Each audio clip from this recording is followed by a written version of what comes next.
Yes, so karma is a what? Men, we can't live without them, yet still can't live with them. Men, why we hate them.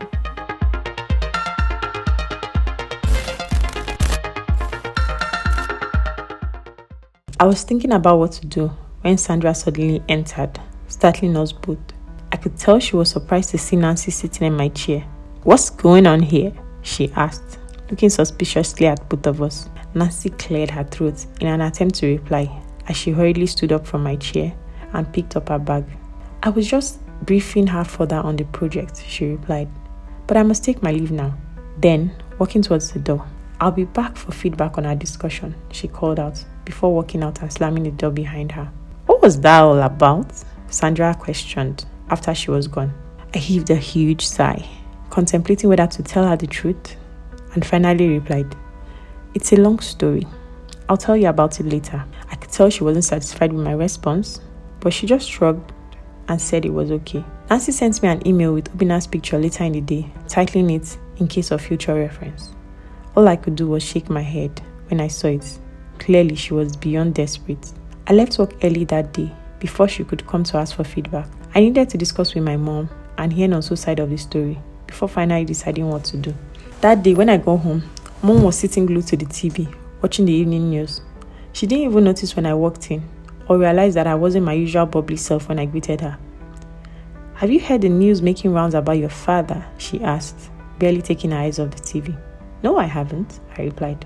"What's the news?" "Look," she said, pointing at the headlines written at the bottom of the TV as the newscaster read the news. "What?" I screamed after I read the headlines. All my current issues suddenly flew out of my mind. "How did this happen?" I asked. "Does Stephen know about this?" "How would he? When the both of you don't watch the news," she replied sarcastically. "What's going to happen to Dad now?" I asked, somewhat concerned about the news. "It's not my business anymore," Mom replied nonchalantly. "I'm just a spectator, like every other person who is hearing the news. All I have to do is sit back and watch what happens," she said, sipping her juice.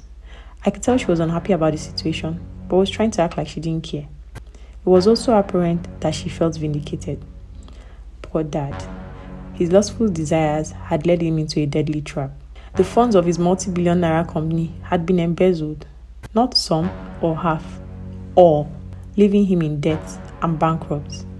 The whole crime had Tenny written all over it. That was why she married my dad in the first place. Yes, so karma is a what? Did I hear you say? Oh, God. God is good. You see, when you hurt someone and you think you can just get away with it, but then karma comes and whoops you.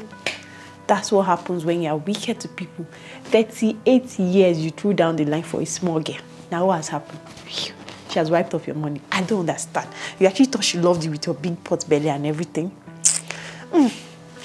Let's continue the story. He was probably blinded by lust and made her joint signatory to major accounts.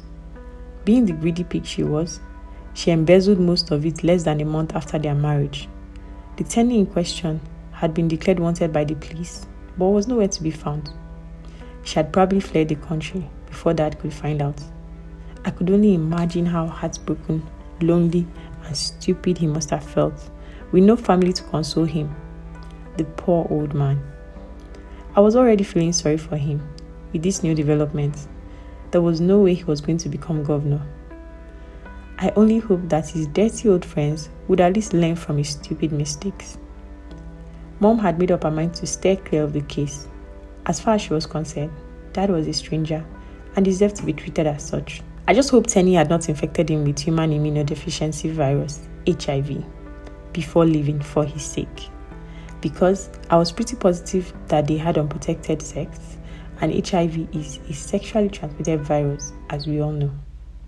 It damages the immune system, interfering with the body's ability to fight disease-causing organisms. It may take years before the virus weakens the immune system, so an individual can be infected with HIV for years without knowing it. It has no cure, but can be managed with drugs that slow the progression of the disease. It wasn't long before Dad attempted to reach out to Mom and the rest of us, but Mom and Stephen refused to take his calls. On the other hand, I felt sorry for him and visited him, My heart sank when I set my eyes on him. He looked so unkempt and devastated, and the stench of alcohol from his mouth was repulsing. It was hard to breathe while sitting close to him, but I had no choice but to endure the torture for his sake. "I'm a failure," he began saying with tears. "I tore my family apart with my own hands," he said, staring at both his hands as if extra fingers had grown on them. "Tenny has destroyed me." He dropped his head in his hands while he wailed loudly. I didn't know what to do. I wasn't sure whether to laugh or cry. I just sat beside him and offered him my shoulder. I could see he had realized his mistakes and was genuinely sorry, but I couldn't help but think his remorse was coming too late. Mom had been badly hurt. She almost killed herself because of his thoughtless behavior. I seriously doubted she was willing to forgive him. And even if by some miracle she did, I could almost bet on it that she would never return to being his wife again. Dad had thrown away his diamond to chase an ordinary stone. The next day, I asked to meet up with Nonso at a restaurant near Steven's place after work. I planned to confront him when I saw him. "Hi babe," he said, attempting to give me a peck on the cheek when he saw me. I leaned as far back as possible to avoid it. I figured he must have thought it was a friendly outing. "I'm sorry.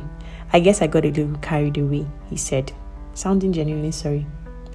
"Have you placed any others yet?" he asked. "Not yet. I stumbled across something interesting yesterday, and I thought you might want to have a look before we started eating." "What is it?" he asked curiously, rubbing his hands together in excitement like a little child.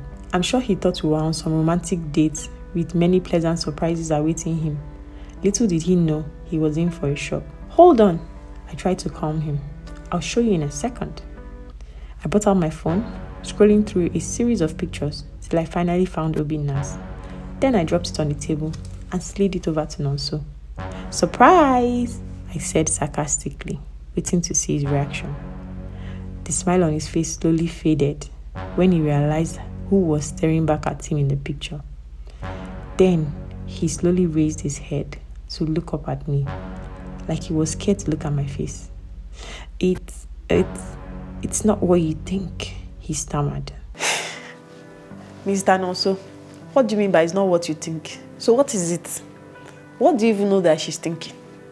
This guy is a very dodgy guy, and I really hope that Sonia leaves him for good. What do you guys feel? Do you think she should stay for love, or should she wake up and leave this guy once and for all? Let's know in the comment section while we wait for the last and final episode of this story series.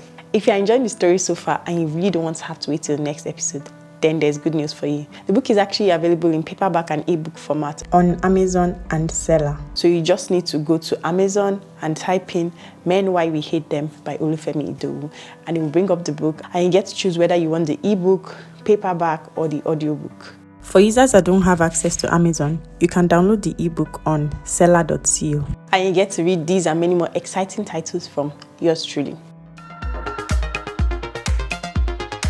Men, Why We Hate Them.